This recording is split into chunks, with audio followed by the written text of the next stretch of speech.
Bapa ambil alihlah semuanya pada waktu-waktu yang ada di hadapan kami ini. Engkau yang beracara, Engkau yang akan berbicara, Engkau yang akan memberikan segala sesuatu yang kami perlukan dan butuhkan. Engkaulah yang akan memuaskan kami pada malam hari ini. Lakukan sesuai dengan apa yang sudah kau rencanakan. Kami mau mempersilahkan engkau untuk bekerja dengan kuat kuasa-Mu. Bekerjalah dengan sebebas-bebasnya Tuhan. Bajak setiap hati kami. Begitu firman-Mu ditaburkan, maka firman itu menjadi benih yang unggul. Terima kasih untuk semuanya. Dalam nama Tuhan Yesus. Yang percaya dan mau diberkati katakan sama-sama dengan keras. Amin. Beri kemuliaan buat Tuhan saudara. Ya. Terima kasih untuk hari ini ada beberapa yang dari luar kota yang datang dan kami katakan selamat datang. Mungkin ada yang baru pertama kali datang, mungkin yang sudah lama tidak pernah datang dan datang. Saya ucapkan terima kasih untuk semuanya dan selamat datang di tempat ini beribadah bersama-sama dengan kami. Saudara, hari ini kan kita tadi terakhir nyanyi adalah berikanku hati seperti hatimu. Betul nggak ya? Tuhan katakan berikan, kita mengatakan berikan aku hati seperti hati Yesus. Terus selanjutnya dikatakan yang menggenapkan kehendak Bapa. Apa sih sebenarnya kehendak Bapa? Tadi kalian nyanyikan, ngerti nggak? Apa sih yang sebenarnya menjadi kehendak Bapa? Bapa itu menurunkan Yesus Kristus ke dalam dunia ini hanya dengan satu tujuan, untuk menyelamatkan saudara dan saya dan seluruh umat manusia. Benar gak? Itu sebenarnya kehendak Bapa. Karena begini, Bapa itu menciptakan manusia ya. Lalu manusia itu ditaruh di satu taman, menandakan bahwa betapa pedulinya Bapa yang di surga terhadap ciptaannya, termasuk saudara dan saya. Nah, saudara dan saya ini adalah ciptaan yang tertinggi. Pertama kali Tuhan itu membuat Adam dan Hawa. Dikatakan diciptakan serupa dan segambar dengan Tuhan. Nah, sesudah itu Tuhan tidak membiarkan mereka diciptakan terus dibiarkan begitu aja. Tuhan punya rencana yang luar biasa dan sangat mempedulikan. Di mana Tuhan itu membuat suatu taman yang sangat indah di Eden. Lalu manusia itu ditaruh di sana, diberi seluruh perlengkapan supaya apa? Dia bisa hidup berbahagia. Betul nggak? Hidup kecukupan dan berkelimpahan. Benar nggak? Ya. Saudara, itu tujuan Tuhan. Ya. Nah, sekarang kita sebagai anak-anak Tuhan, kok Tuhan itu menciptakan segala sesuatu dengan segala-gala yang begitu amat luar biasa. Kok kita tuh mengalami banyak hal saat-saat ini. Saudara, sebenarnya Tuhan itu perjanjiannya dengan manusia itu forever, gak pernah berubah. Dulu, sekarang, dan selamanya. Selalu Tuhan itu merindukan saudara dan saya tidak pernah kekurangan. Betul gak? Tapi kita seringkali masih dalam pergumulan dan masih dalam kekurangan, masih banyak persoalan. Nah, disebabkan karena apa? Awal pertama kali ada dosa. Dosa yang membuat putusnya hubungan Tuhan dengan kita, dengan Bapa dengan kita. Tapi dengan melalui Yesus Kristus ada hubungan ini dikembalikan. Jadi sampai dengan detik sekarang dan selamanya Tuhan selalu memberitahukan kepada kita supaya apa? Supaya saudara dan saya itu hidup penuh dengan kelimpahan dan kecukupan. Percaya enggak? Nah, saudara, jadi hari ini kita akan membahas sesuatu hal. Jangan mengatakan Tuhan itu jahat, Tuhan itu kenapa membiarkan aku seperti ini dan sebagainya. Ingat, ada pesan hari ini. Tuhan tidak pernah merencanakan kecelakaan buat saudara dan saya. Tuhan Yesus katakan di dalam Yohanes, katakan, aku itu datang untuk memberikan engkau itu hidup dalam kelimpahan. Benar nggak? Jadi kita harus tahu betapa sayangnya Tuhan itu terhadap saudara dan saya. Sebagaimana seorang tua yang selalu menyediakan segala sesuatu yang dibutuhkan anak-anaknya. Demikian juga Tuhan. Saya sebagai hamba Tuhan maupun sebagai anak Tuhan, saya itu merasakan betapa luar biasanya Tuhan itu memimpin saya dalam kehidupan saya ini. Saya merasakan ini, bahwa Tuhan tidak pernah melakukan perkara yang tidak baik terhadap anak-anaknya. Dan juga saya merasakan terhadap hidup saya. Jadi saya ingin sampaikan pada hari ini, saudara, karena khotbah hari ini itu nyambung terus, ya, nyambung terus.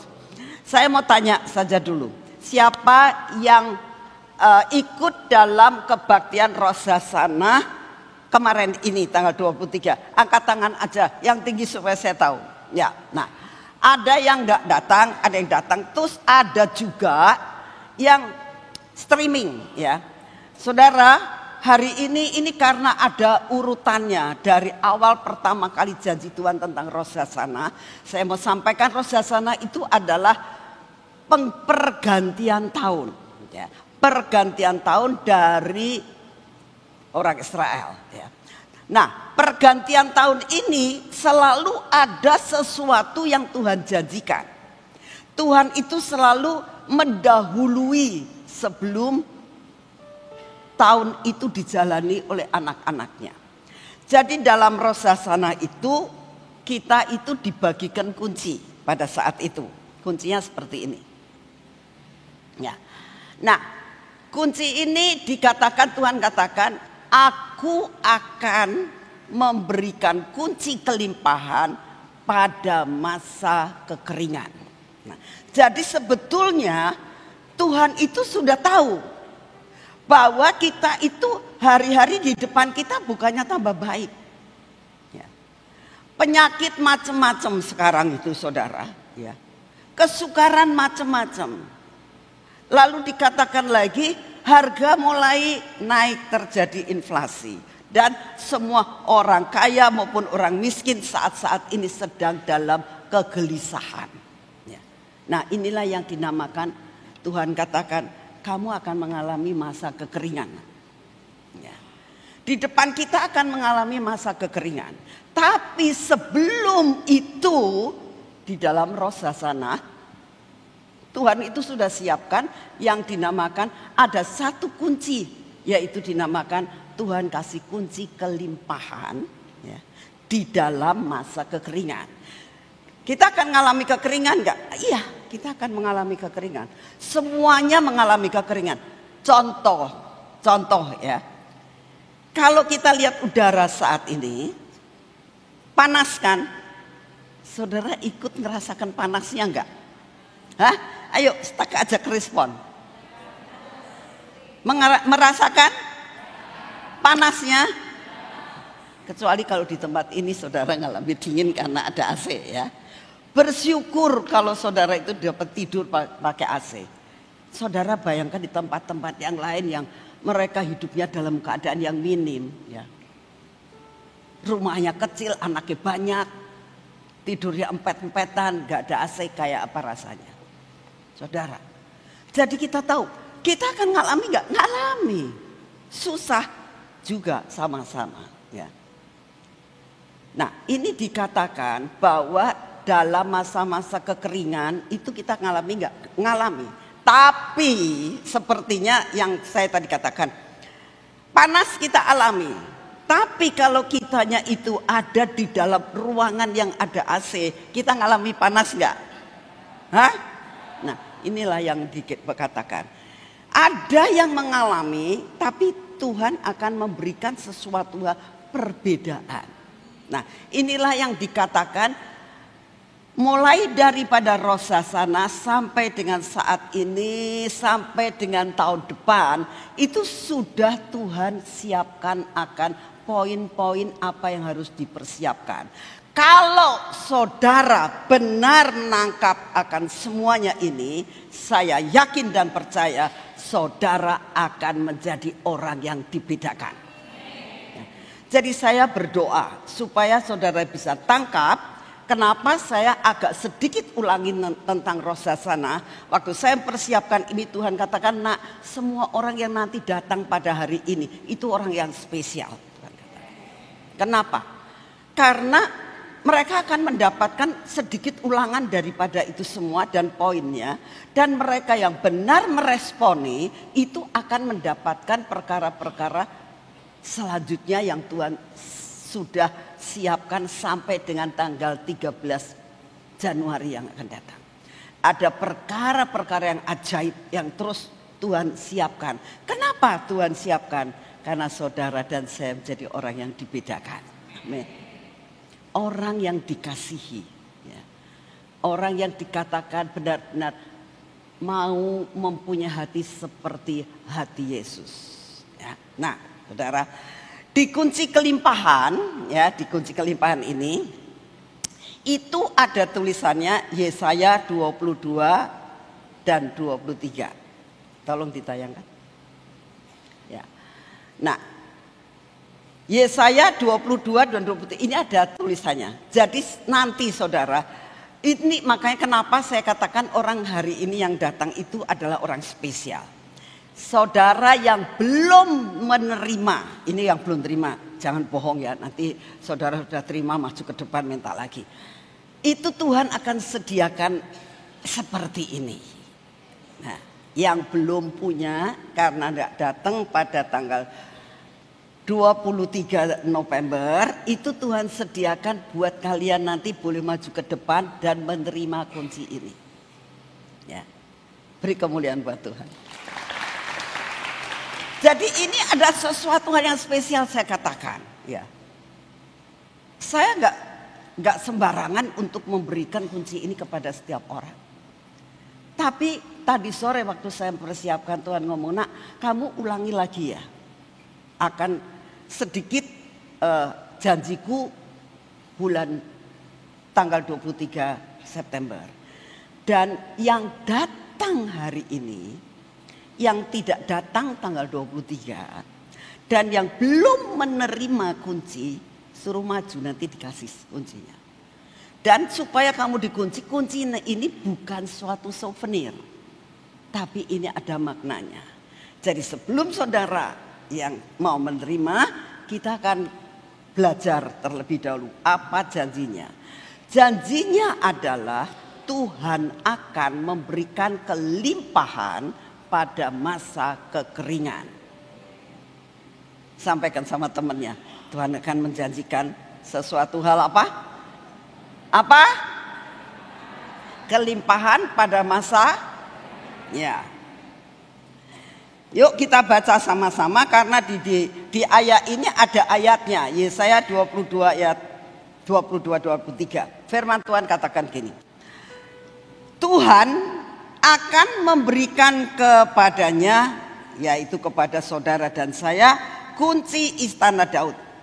Kalau dia membuka pintu, tidak ada yang akan menutupnya. Dan kalau dia menutup pintu, tidak ada yang akan membukanya. Artinya, dialah yang diberi kekuasaan penuh dan semua orang taat pada perintahnya. Nah, sampai di sini dulu ya. Ini ayat diberikan buat saudara dan saya. Tapi sebetulnya ini adalah sesuatu hal yang Tuhan beritahukan bahwa begini. Orang yang mendapatkan kunci ini saya mengambil sedikit dari khotbahnya Sophie dan juga khotbahnya dari Pak Michael, siapa namanya? Wah, Michael Wijaya ya, yang juga sesudah itu dia khotbah di sini tentang hal ini. Jadi begini saudara, di dalam suatu pemerintahan yang di Israel itu ada orang ya yang diberi kunci oleh raja.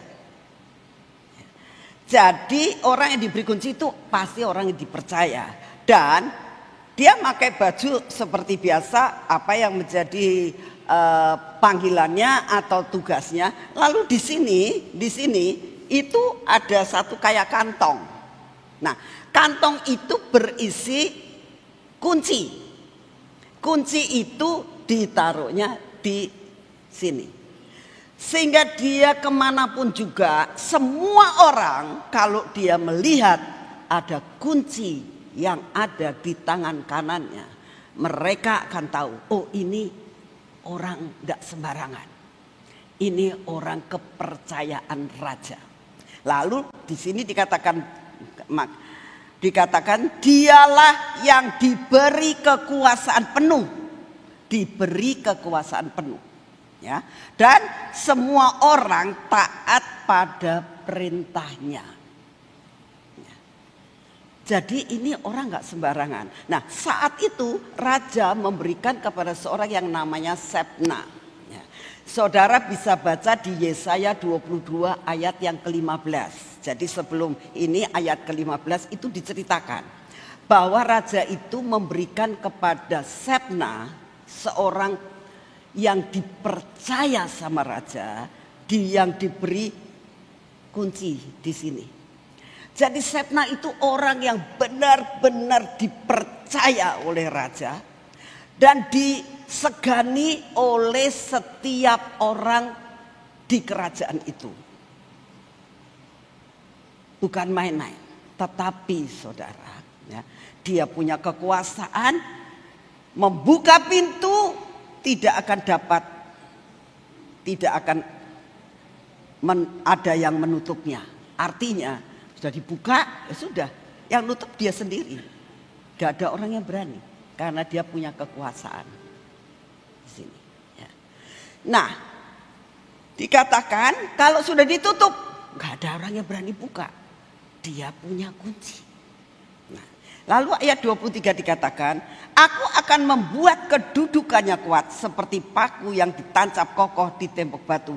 Dia akan mengangkat derajat keluarganya. Saudara, ini jangan main-main. Ya, kunci secara profetik ini jangan main-main. Artinya ya bahwa saudara dan saya itu ya sepertinya diberi kunci. Sebna dikasih kunci di sini. Tetapi Sebna ini orang yang tidak setia. Dia korupsi. Dia melakukan tindakan yang tidak baik. Dia benar-benar melakukan sesuatu hal yang tidak disukai raja. Akhirnya apa? Kunci itu dicabut sama raja. Kamu tidak setia. Kamu tidak melakukan apa yang aku perintahkan dengan benar, bahkan kamu korupsi. Semuanya untuk kamu, untuk kamu, untuk kamu. Rajanya marah, lalu dicabut dan diberikan kepada yang namanya Eliakim. Orang lain lagi. Ya. Saya mau beritahukan kepada saudara. Ya. Rosh Hasanah kemarin ini, saudara mendapatkan kunci. Dan buat saudara yang di sini yang merindukan saja, ya, yang merindukan dan ngerti, saya tidak mau kunci ini hanya sebagai souvenir. Nanti yang boleh maju dan dikasih. Ya. Kunci ini ada tulisannya Yesaya 22-23. Jadi kunci ini adalah hak yang luar biasa. Ya. Suatu yang dikatakan kunci istana Daud.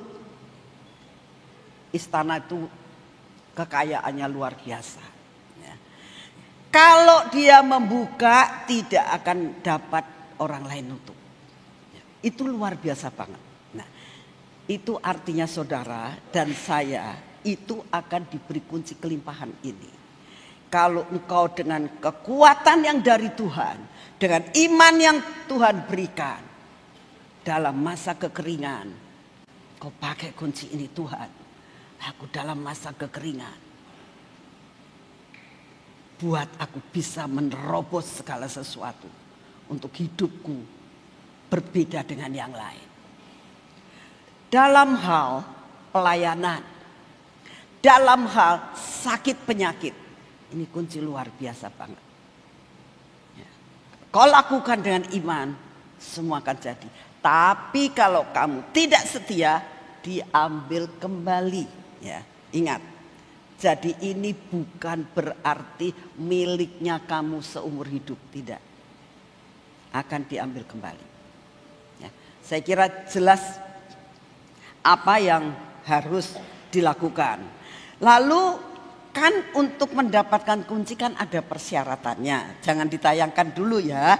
Saya mau tanya, pada saat itu kan ada 4 hal yang dikhotbahkan sama saya. Pas waktu itu saya yang mendapatkan tugas untuk kunci ini ya. Dikatakan yang pertama untuk supaya Shebna ini, ada orang kan namanya Shebna tadi ya. Shebna itu dikasih kunci. Karena apa? Karena dia dikenal baik oleh raja. Benar gak? Benar gak? Jadi saudara, hari ini saya minta saudara mengoreksi diri. Tuhan, aku tuh sudah terima kunci. Tapi sekarang persyaratannya yang pertama adalah, apakah aku dikenal sama engkau? Apakah aku mengenal engkau tapi engkau tidak kenal aku? Saya minta saudara koreksi diri hari ini juga. Saya percaya saudara datang ke tempat ini karena saudara percaya sama Tuhan Yesus. Betul nggak? Betul nggak? Tapi persoalannya, apakah Tuhan Yesus kenal kamu? Ini pertanyaannya. Ya. Kita mengatakan aku kenal Yesus, tapi ternyata kalau sudah duduk di sini mainan HP terus. Makanya saya benar-benar melarang anak-anak yang sudah melayani mainan HP. Ya. Lebih baik kamu tidak ke persekutuan kalau kamunya itu di sini terus mainan HP. Ya. Walaupun sekedar mau lihat ada berita apa. Ya. Ingat, ya. Kalau engkau itu dikenal Tuhan dan kamu tahu persis, kalau Tuhan kenal aku berarti aku mau sembunyi di mana juga Tuhan tahu ya. Jangan main-main. Mata Tuhan melihat apa yang kamu lakukan. Ya. Jadi koreksi diri. Ya. Kamu bisa mendapatkan kekuatan, kekuasaan, hasil daripada kunci ini kalau kamu betul dikenal oleh Tuhan Yesus. Itu yang pertama. Yang kedua, apakah dalam pengikutan kamu ini bisa dipercaya sama Tuhan enggak? Ya, saudara harus tahu, semua yang saudara punya, mobil, uang, deposito, perusahaan, itu titipan saudara, betul enggak? Kalau pulang ke surga atau pulang akhirnya ke neraka, kamu bawa apa? Enggak bawa apa-apa, betul enggak? Jadi itu semua titipan. Nah, kalau dititipi ya harus bisa dipercaya. Kalau perlu diperlipat kali gandakan, ya diperlipat kali gandakan seperti talenta yang diberikan. Tapi kalau misalnya saya dapat ini, wah aku tuh gak bisa kerja, ya masukin ke bank, ada depositonya, uangnya bisa ada uangnya lagi. Ngerti gak maksudnya? Jadi semua adalah titipan. Yang dititipi adalah orang yang dapat dipercaya. Betul gak? Kamu mau nitipkan sesuatu barang kepada orang yang tidak bisa dipercaya, ya diambil, sudah hilang. Ya. Harus bisa dipercaya. Koreksi diri, Tuhan, apakah aku ini orang yang bisa dipercaya enggak? Kalau engkau mempercayakan aku perusahaan, apakah aku bisa dipercaya untuk memperlengkapi dan memperlipat kali gandakan hal ini? Kalau engkau mempercayakan aku misalnya mobil, apakah aku bisa dipercaya untuk benar-benar mempergunakan mobil dengan baik? Kalau aku ini dipercaya dengan keuangan yang berkelimpahan, apakah aku bisa dipercaya enggak untuk mengelola uang itu? Apakah aku mau pakai foya-foya atau untuk judi, untuk apa dan sebagainya? Koreksi diri. Kalau engkau bisa dipercaya, Tuhan akan berikan kunci ini akan bermanfaat. Ya. Nah, lalu yang ketiga harus mempunyai integritas yang tinggi. Ya. Nah, integritas yang tinggi itu apa? Punya karakter yang sungguh-sungguh bisa jadi contoh dan teladan untuk orang lain. Sudahkah aku bisa jadi contoh dalam perkataan, dalam perbuatan, dalam usaha saya, dalam saya melayani Tuhan? Bisakah aku ini jadi contoh untuk orang lain? Apakah motivasiku dalam melayani untuk Tuhan atau untuk pribadiku sendiri? Itu dinilai dari integritasnya kamu. Yang keempat adalah berani bayar harga. Tolong ditayangkan 4 hal ini. Jadi harus berani bayar harga. Apa sih maksudnya? Jadi harus beli Bu Nani, bukan beli pakai uang. Harus ada pengorbanan dalam hidup. Engkau pelayanan, mengorbankan waktu. Engkau datang ke tempat ini, mengorbankan waktu. Itu namanya pengorbanan. Ya. Engkau memberikan persembahan, itu pengorbanan. Apakah kita sudah mempunyai sesuatu integritas tinggi untuk berani bayar harga? Saudara, kalau saya melihat akan beberapa anak-anak saya yang dari luar kota, ya, dia berani bayar harga, datang ke tempat ini besok pulang lagi. Ya. Hanya untuk apa? Untuk ketemu Tuhan, bukan untuk ketemu saya. Untuk mendapatkan sesuatu langsung dari urapan yang dari mimbar ini. Itu bayar harga. Coba selidiki dalam hidupmu. Apakah hal-hal itu ada dalam hidup saudara? Ya. Kalau engkau bisa memenuhi kriteria ini, ya, kalau nanti saudara akan mendapatkan kunci itu akan mempunyai dampak yang luar biasa.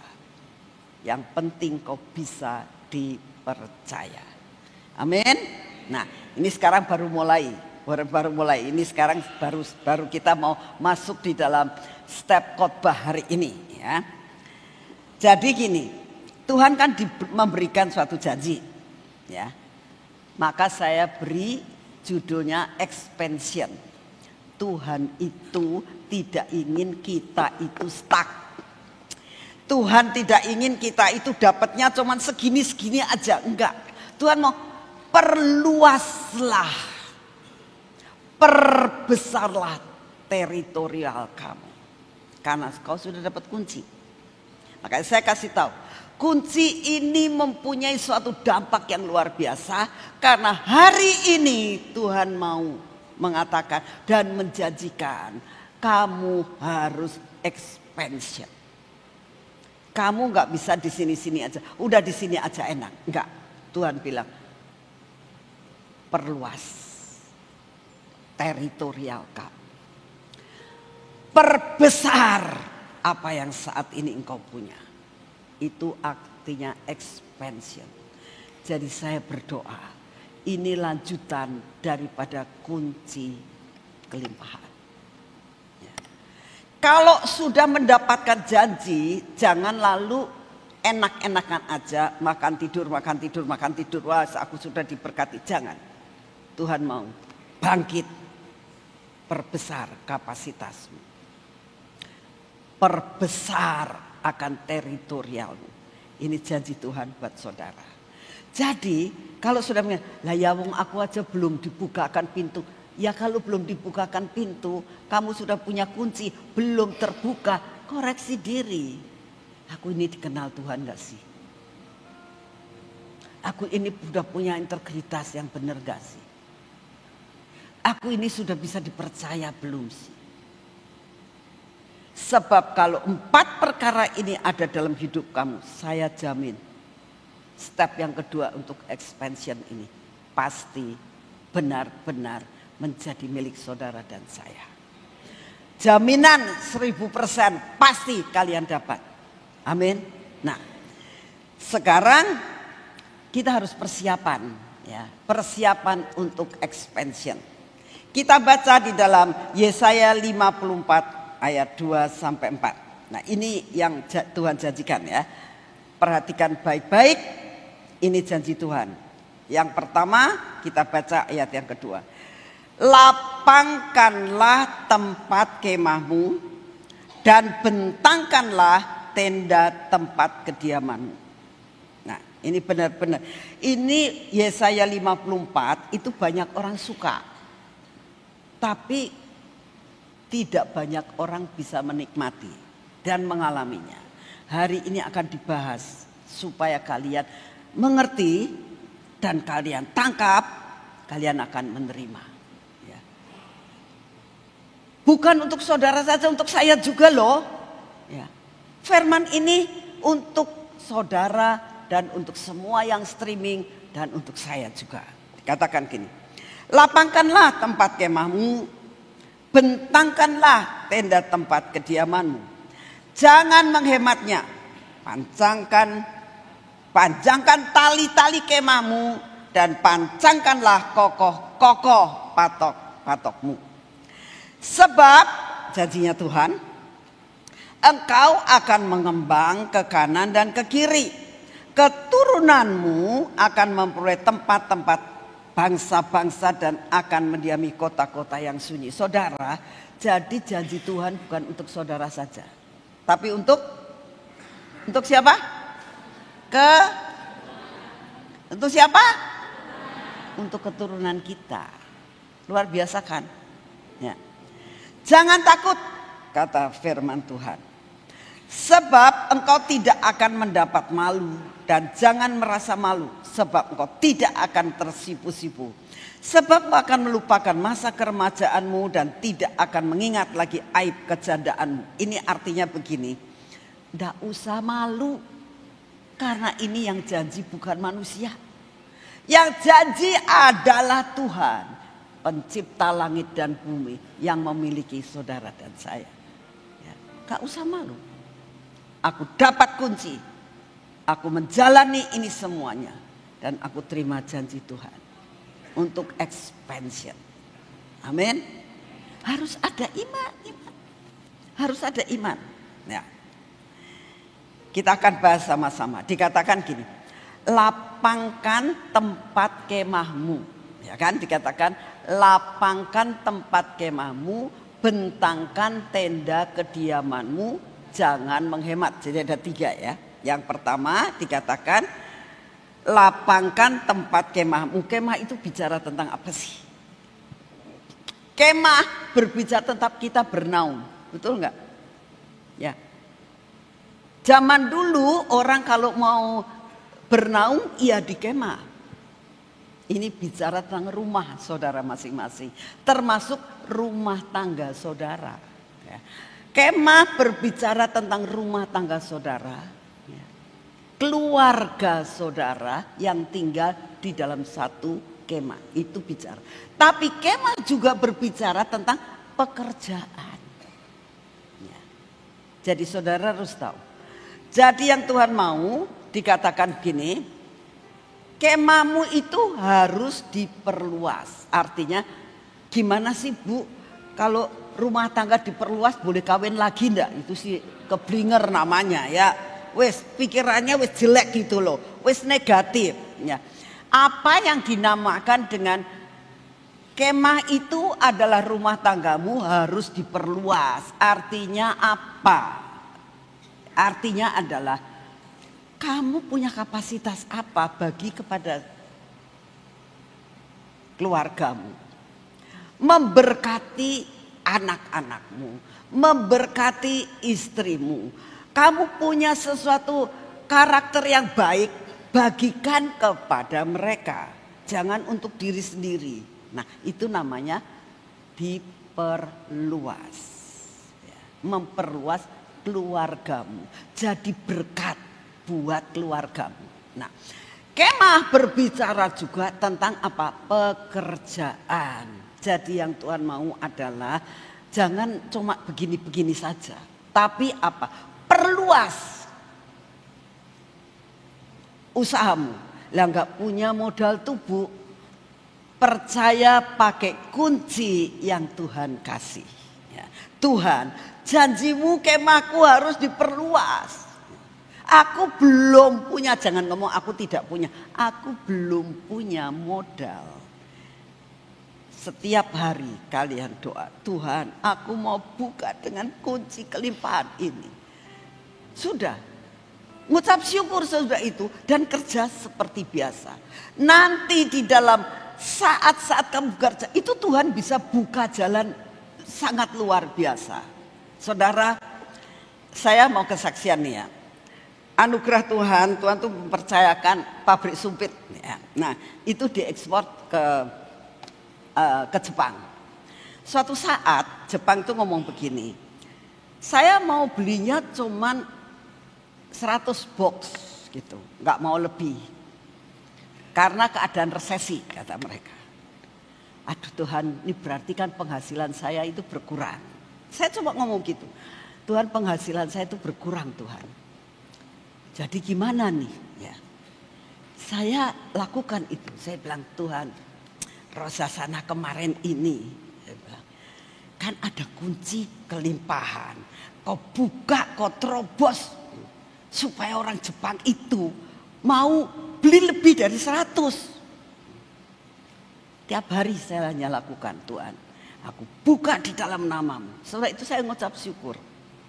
Ya, saya mengucap syukur. Kehendak-Mu jadi Tuhan. Tapi aku sudah membuka. Waktunya tiba akan terbuka.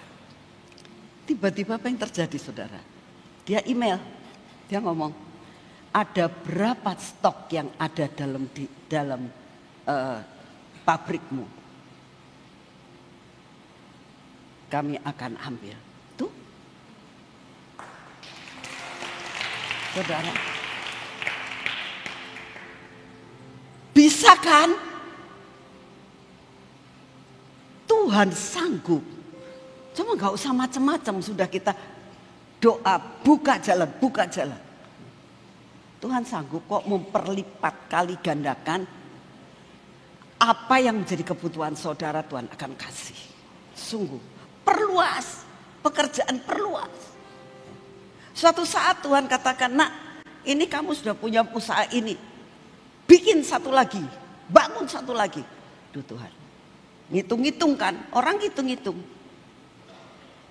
Saya berkata, buka dengan kunci ini.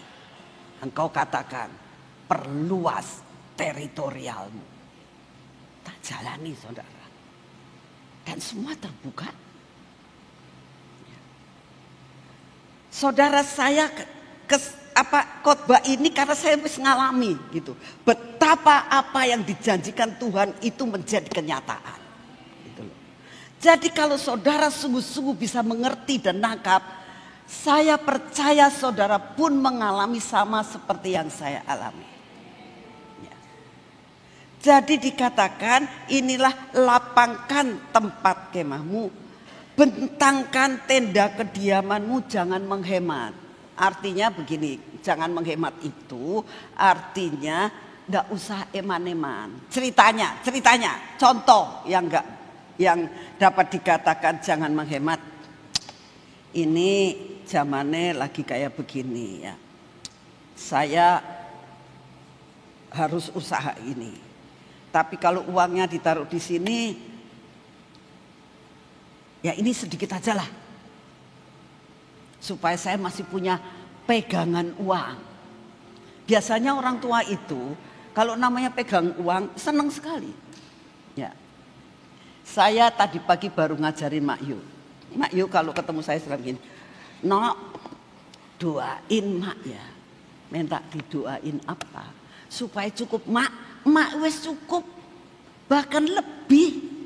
Mak itu cukup bahkan lebih. Coba lihat dompetnya. Ada duitnya kan? Hehehe, ada. Itu berarti Mak itu sudah cukup bahkan lebih. Jadi mintanya apa? Minta sehat Mak. Saya bilang. Itu memperluas. Saya bilang, Mak minta sehat. Bisa setia. Bisa sehat terus tidak sakit sampai garis akhir. Ya iya. Jadi besok ketemu sama saya jangan minta supaya cukup. Wes cukup, lebih dari cukup Mak. Iya, saudara. Tapi yang namanya orang tua besoknya ngomong lagi. Aku supaya didoakan supaya cukup. Jangan ngomong cukup, saya bilang. Kamu sudah lebih dari cukup. Diberkati Tuhan. Minta sehat. Nah saudara, itu apa? Memperluas kemahmu. Bukan anak kecil, bukan orang dewasa, bukan semua. Semuanya harus katakan, Tuhan hari ini Engkau janjikan kepadaku. Beri aku gairah. Apa ya? Aku pakai kunci ini. Melapangkan tempat kemahku. Pelayananku Tuhan. Dan aku akan membentangkan lebih luas lagi. Ya, itu yang Tuhan mau. Nah sekarang selanjutnya.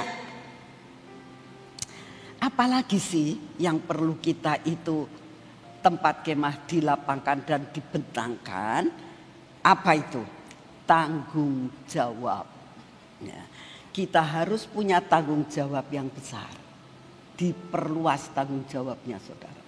Sebab kalau kamu dipercayakan sesuatu hal yang besar, kamu gak punya tanggung jawab yang besar, ambruk kemahmu.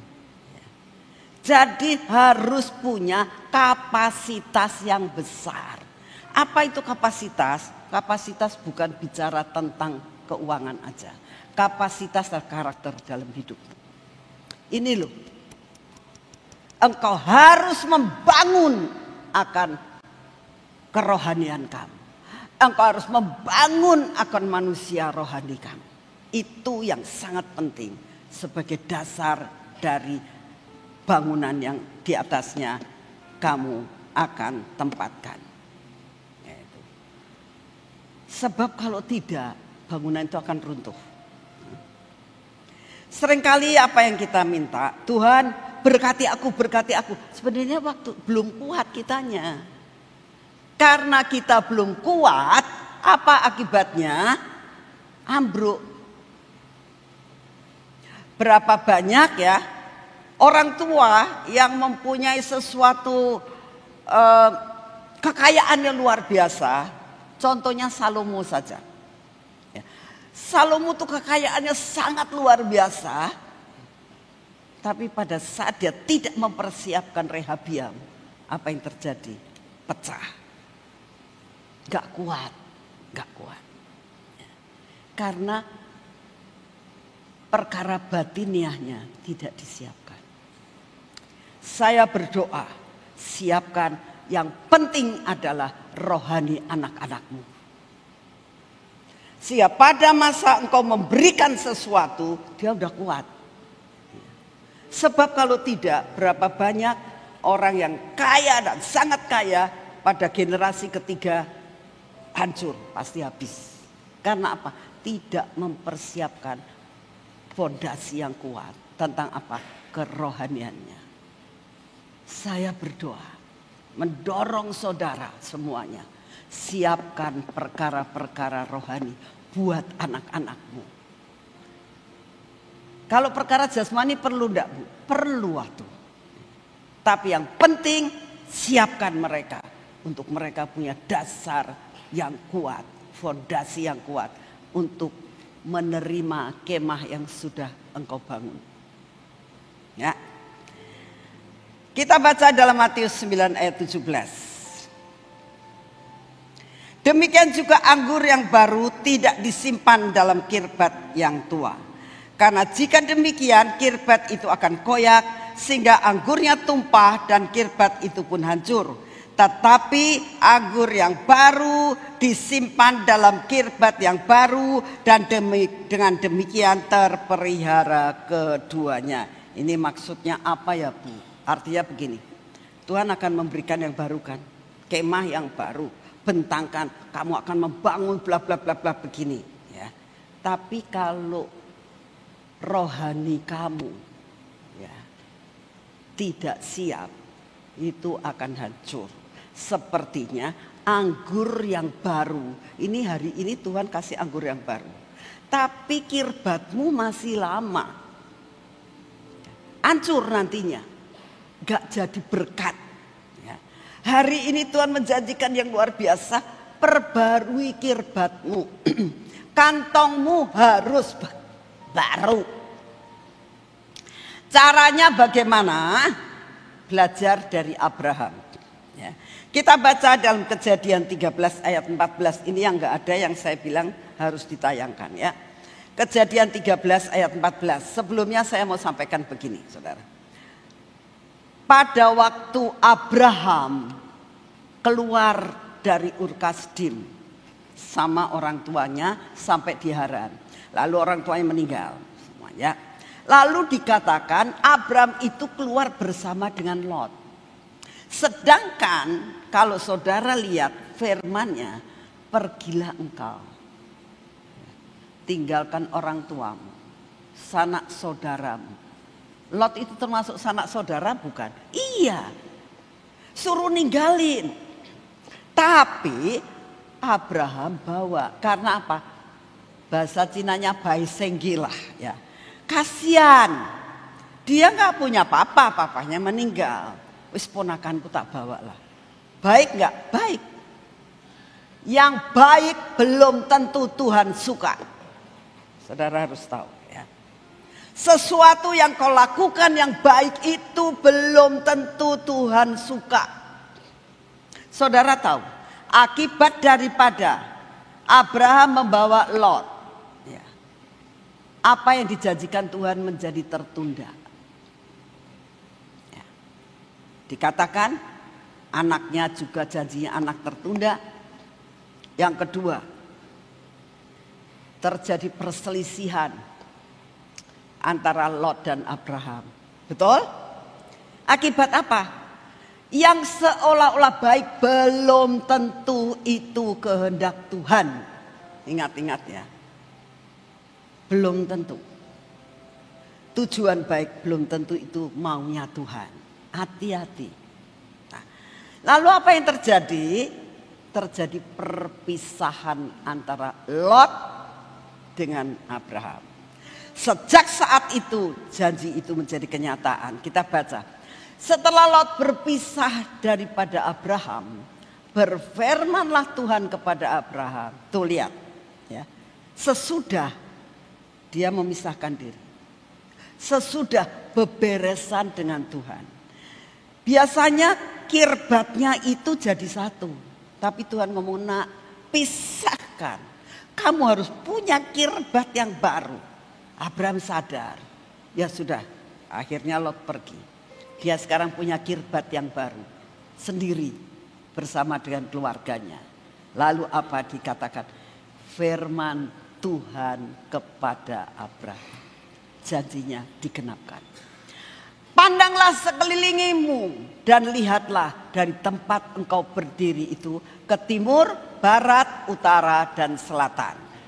Sebab seluruh negeri yang kau lihat itu akan kuberikan kepadamu dan kepada keturunanmu untuk selama-lamanya. Tidak kepada keponakanmu. Ya. Tapi dikatakan kepada siapa? Kepada siapa? Keturunanmu. Untuk siapa? Selama-lamanya. Saudara, ingat. Jadi kalau dapat firman itu benar diteliti. Ini untuk siapa? Ini untuk siapa? Lakukan seperti yang Tuhan mau. Saudara, pada saat tadi sore Tuhan ngomong setiap anak yang datang ke sini itu mendapatkan spesial, kamu kasih kunci lagi. Loh, kalau Tuhan gak ngomong gitu, jangan harap kamu minta saya mau kasih. Betul. Tidak ada gunanya, itu bukan souvenir. Jadi kita tahu persis bahwa kita harus melakukan segala sesuatu di dalam ketepatan. Abraham sesudah dia itu beresan sama Tuhan. Tuhan, aku kirbatku yang lama ini, ya, aku mau ganti dengan kirbat yang baru. Sesuai dengan engkau mau. Pisahkan semua, dipisahkan semua, dipisahkan semua. Beres sama Tuhan. Lalu Tuhan katakan, mulai hari ini kamu lihat. Itu kan namanya mengembang ke kanan, ke kiri, ke depan, ke belakang. Tuhan katakan, lihat ke depan, lihat ke belakang, lihat ke kiri, dan lihat ke kanan. Semuanya aku berikan kepadamu. Sesudah apa? Punya kirbat yang baru. Jelas ya, saya percaya khotbah ini akan membuat saudara menjadi jelas. Sekarang poin yang kedua. Panjangkan tali-tali kemahmu dan pancangkan kokoh-kokoh patokmu. Tali itu berbicara tentang apa? Tali berbicara tentang iman. Ya, ingat ya. Tali itu iman saudara, ya. Lalu dikatakan kamu harus punya iman untuk percaya penuh bahwa Tuhan menjanjikan aku harus mengembang ke kanan dan ke kiri. Aku harus menarik loh ya. Menarik tali ini sepanjang-panjangnya. Berarti imanmu tuh harus ditarik, di stretch. Tuhan ingin kamu enggak begini-begini saja.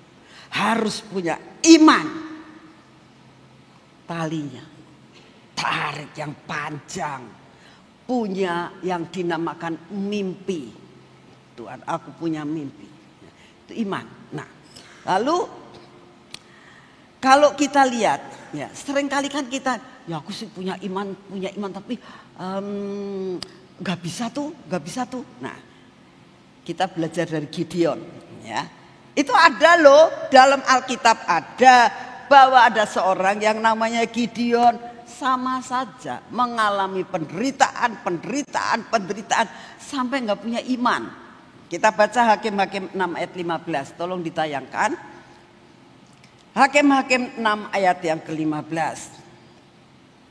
Pada waktu itu Tuhan itu melihat bangsa Israel sangat menderita. Lalu dikatakan gini, Gideon, kamu tolong, aku akan memberkati engkau. Engkau adalah orang yang gagah perkasa. Hah? Gagah perkasa? Apanya gagah perkasa? Aku mah begini, aku gak bisa apa-apa. Nah, saudara, gak punya iman. Nah, kalau di antara saudara saat ini ada orang-orang seperti Gideon, sebagaimana Tuhan stretch, kamu katakan, Tuhan aku minta di stretch. Katakan sebelahnya, aku mau di stretch loh. Aku mau di stretch supaya aku percaya penuh. Ya. Amin. Nah, ayat ke-15. Tetapi jawabnya kepada Tuhan, Tuhanku, dengan apakah akan kuselamatkan orang Israel? Ketahuilah kaumku adalah yang paling kecil di antara suku Manase, dan aku pun seorang yang paling muda di antara kaum keluargaku. Saudara, seringkali kan kita mengalami seperti itu. Belum apa-apa, gak bisa lah. Aduh, jangan aku gak bisa. Aku nih siapa? Gak bisa. Dan selalu mengatakan tidak bisa. Hari ini bertobat ya. Saya berdoa kalian harus bertobat kalau punya pemikiran selalu seperti itu. Tuhan hari ini menyediakan yang besar buat saudara ya. Jangan disia-siakan. Sungguh jangan disia-siakan. Engkau akan mengembang ke kanan dan ke kiri, ke depan dan ke belakang. Tarik imanmu ya, dengan cara ngomong, Tuhan aku memang benar gak bisa apa-apa. Seperti Gideon, pesimis, takut dalam menghadapi apa-apa. Bersamamu aku akan melakukan perkara yang besar. Amin. Itu yang harus ada dalam hidup kalian. Nah, sekarang poin yang ketiga. Pancangkanlah kokoh-kokoh patokmu. Artinya dipatoknya dengan kokoh. Patok itu berbicara akan Kristus Yesus Tuhan. Ikatkan imanmu kepada Tuhan Yesus Kristus. Harus punya fondasi yang kuat. Bagaimana sih? Bagaimana dipatok kepada Tuhan Yesus Kristus itu? Bagaimana caranya? Nah, ini caranya. Kolose 2 ayat 7. Hendaklah kamu berakar di dalam Kristus dan dibangun di atas Kristus. Hendaklah kamu bertambah teguh dalam iman yang telah diajarkannya kepadamu, dan hendaklah hatimu melimpah dengan syukur. Nih, dipatoknya sama patok Yesus Kristus Tuhan. Ya. Sehingga kita itu bisa berakar di dalam Yesus. Dasarnya sudah Yesus. Berakar di dalam Yesus. Bagaimana cara berakar di dalam Yesus? Tidak ada cara lain kecuali kalian baca Alkitab. Ya.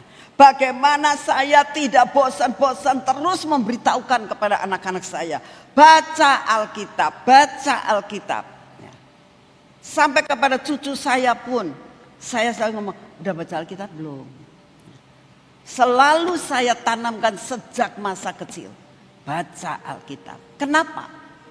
Saya diajar sama Pak Yusak pada saat saya kelas 3. Kelas 3 SD. Saya bilang sama Pak Yusak, bagaimana ya supaya aku menjadi anak yang pintar, saya bilang. Saya bukan orang pintar. Saya pernah tidak naik kelas pada waktu saya sekolah SD. Jadi, dan saya punya rapot tidak pernah tidak ada merahnya. Selalu ada merahnya. Sampai saya kemarin ini baru lihat ijazah saya, saudara. Ijazah saya lulus SMA, ya, itu ada angka 5-nya. Zaman dulu angka 5 itu merah, saudara. Ya. Jadi saya bukan orang yang pintar. Tapi Tuhan bisa mengubah segala sesuatunya menjadi seperti sekarang saya ini. Ya. Sungguh itu karena Tuhan. Karena apa? Pada saat saya kelas 3 SD, saya tanya sama Pak Yusak, kok bagaimana supaya aku menjadi orang yang pintar? Ya semua orang pengen jadi orang pintar, kok saya pintar? Saya kok bodoh gitu. Bodoh sih tidak. Tapi ya selalu tidak pintar lah dapat dikatakan. Lalu jawab Pak Yusak begini. Kamu mau pintar? Iya, baca Alkitab. Jadi orang kalau baca Alkitab bisa pintar ya. Itu saya pegang. Saya percaya dengan iman. Saya stretch iman saya. Kenapa harus baca Alkitab? Itu dasarnya. Kalau kamu baca Alkitab, kamu akan menjadi anak yang pandai. Terus saya lakukan dengan setia. Ya. Saya selalu kalau berdoa baca Alkitab. Tuhan, Pak Yusak, Koko ngomong kalau aku baca Alkitab, aku menjadi pintar. Aku mau baca Alkitab. Aku mau percaya kepadamu supaya aku menjadi pintar. Itu doa saya. Saya nggak minta kaya, saya nggak minta bagaimana atau Tuhan supaya aku bisa jalan-jalan ke luar negeri, enggak. Coba saya minta pintar. Apa langsung terus instan aku jadi pintar? Enggak. Itu SD kelas 3. Saya mulai pintar masuk mahasiswa. Jauh loh. Kelas 3, kelas 4, kelas 5, kelas 6. SMP 3 tahun, SMA 3 tahun. Ya. Berarti hampir 9 tahun. Saya menjalani ketaatan untuk membaca firman Tuhan. Sejak kelas 3 sampai dengan saat ini, saya tidak pernah tidak baca Alkitab, saudara. Karena saya tahu ini patok yang harus iman saya dipatok. dipatok dengan patok Yesus Kristus. Siapa Yesus Kristus? Firman. Nah, begitu saya masuk mahasiswa, itu seperti kepala saya itu otaknya diklotok. Sungguh, saya sampai kagum akan diri saya sendiri. Saya kok bisa begitu mendengar dosen ngomong, itu semua sudah terekam di kepala saya. Begitu saya baca, loh saudara, fakultas hukum itu semua hafalan saudara. Sungguh, tebel-tebel bukunya. Saya bisa hafal. Pasal-pasalnya pun hafal. Kok bisa? Dulu susah. Itu Tuhan otomatis membuat sampai saya bisa. Saya selesaikan sarjana hukum dengan relatif sangat singkat. Sampai pada waktu wisuda, saya tidak mau ikut wisuda. Ditanya sama mama saya, "Nok, kamu wisuda kok gak mau ikut?" "Gak mau mah." "Kenapa?" "Kamu gak beli toganya?" "Beli, karena diwajibkan." "Kan dipotret gitu bagus kamu menjadi seorang sarjana." "Gak mau." "Kenapa?" "Murahan." Saya bilang, "Hah? Murahan gimana?" "Enteng mah, sekolahnya enteng." Gampang banget saya meraih dengan amat gampang. Sombong saudara. Karena betul saya sampai tidak menghargai kesarjanaan saya. Karena saya merasakan saya betul-betul meraih dengan sangat mudahnya. Tapi gak sadar kalau itu karena Tuhan. Dapat dikatakan, mengatakan begini, kamu itu seperti kacang meninggalkan kulitnya. Gak tahu dari mana kamu diambil dulunya. Setelah itu saya mulai sadar, iya ya Tuhan, aku tuh gak bisa begini. Aku bisa menjadi pintar karena Engkau. Saya masuk notariat, saya baru sadar nih, oh iya ya, susah ya. Ternyata sekolah notariat susah. Sekalipun saya tetap dapat menyelesaikan dua seperempat tahun lah dapat dikatakan. Ya. Tapi saya merasakan susah. Jadi pada saat mau wisuda saya ngomong sama mami, "Mami datang ke Bandung mami, saya di wisuda." "Loh kamu di wisuda sekarang kamu mau?" Mau, sekarang saya mau." "Kenapa?" "Karena saya raih dengan susah." Saudara, kadang-kadang kita kurang menghargai anugerah Tuhan. Sekarang saya merasakan Tuhan itu luar biasa atas hidup saudara dan saya. Dan kalau saya diangkat sampai seperti ini, saya tahu ini semua karena Tuhan yang mengerjakan dalam hidup saya. Saya dulu apalagi suruh ngadepin manusia-manusia seperti saudara-saudara segini, ya. Apalagi ngadepin semua masalahnya tobat, ya. Ngadepi masalah orang Cirebon saat saya jadi notaris, ya, selama 35 tahun mungkin saya jadi notaris. Kalau bukan karena Tuhan, enggak bisa. Sekarang saya sadar dari mana saya diambil. Saudara, itu yang Tuhan rindukan. Patok imanmu dalam Kristus Yesus. Ada seorang anak yang ngomong gini, Mami kok bisa begitu sih? Kok bisa tak gini, ngatur ini. Kok bisa? Ya saya juga gak tahu kenapa saya bisa. Saya juga gak tahu. Karena siapa? Yesus Kristus Tuhan. Saya berdoa buat yang tua-tua saudara. Umur saya sudah 81 mau 82. Kalau misalnya kamu nanya sama saya, mungkin saya lebih pintar loh. Ya. Walaupun kamu lebih muda ya. Patoklah hidupmu hanya dengan Kristus Yesus Tuhan. Contohnya siapa? Abraham.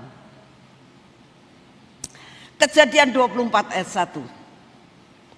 Adapun Abram telah tua dan lanjut umurnya serta diberkati Tuhan dalam segala hal. Siapa yang mau? Coba angkat tangan. Siapa yang mau seperti Abraham telah tua, lanjut umur, diberkati Tuhan dalam segala hal.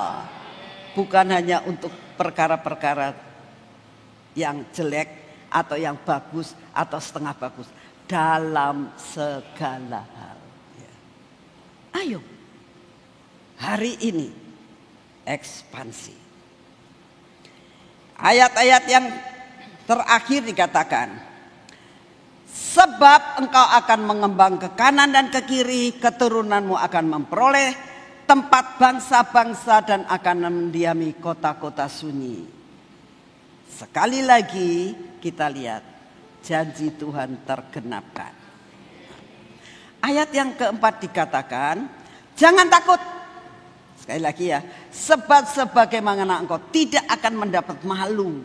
Tidak usah takut saudara. Tidak usah takut menghadapi masa depan. Tidak usah takut. Mau ada tsunami, mau ada apapun, mau harga beras misalnya sekilo 100.000, nggak usah takut. Ya, pasti Tuhan jamin hidup kita. Amin. Dikatakan, dan jangan merasa malu sebab engkau tidak akan tersipu-sipu, sebab engkau akan melupakan malu keremajaanmu dan tidak akan mengingat lagi aib kejandaan. Percayalah, Tuhan tidak akan meninggalkan saudara. Jadi apa yang harus kita lakukan? Percaya. Stretch imanmu. Sekalipun kau seperti Gideon, tapi kau katakan, Tuhan, aku percaya kepadamu. Aku percaya kepadamu. Gideon tuh apa sih? Kok bisa mengalahkan musuh-musuhnya? Dia mendapatkan tantangan dari luar dan dari dalam. Saat dia meruntuhkan akan Baal-Baal, keluarganya juga merasakan, ngapain sih kamu itu bikin gara-gara? Dapat tantangan dari dalam, dapat tantangan dari luar.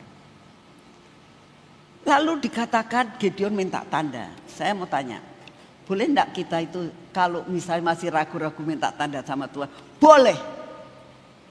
Boleh. Kamu boleh minta tanda, Tuhan aku ini kok kurang mantap Tuhan, kurang mantap, minta tanda. Boleh. Dan Tuhan akan berikan tanda-tanda yang jelas. Tuhan itu sangat mengasihi saudara dan saya. Sangat mempedulikan. Jadi saya berdoa, ya, percayalah, gantung sama Tuhan. Amin. Saya berdoa supaya saudara melakukan dengan iman, bukan karena kebiasaan. Ya. Kita akan menyanyikan apa yang Tuhan janjikan. Kita akan mengembang ke kanan dan ke kiri. Kita bangkit berdiri saudara sebelum kita akhiri akan kebaktian kita pada malam hari ini.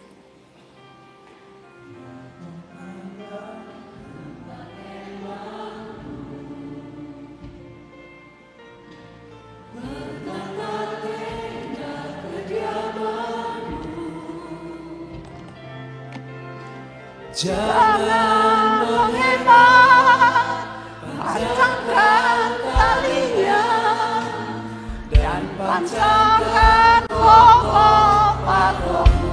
Yang pertama lagi katakan, lapangkanlah tempat kemahmu.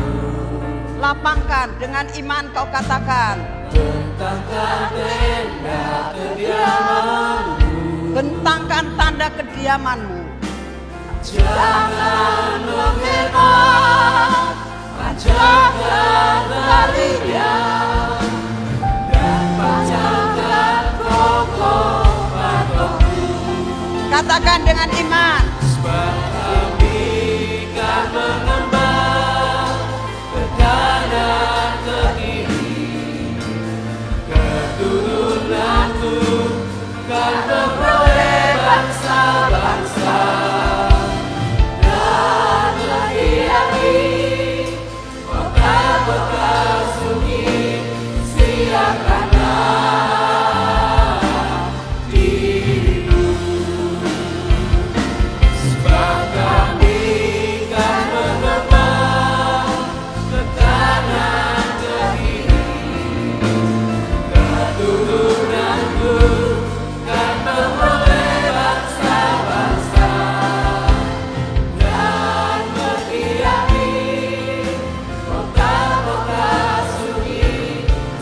Kita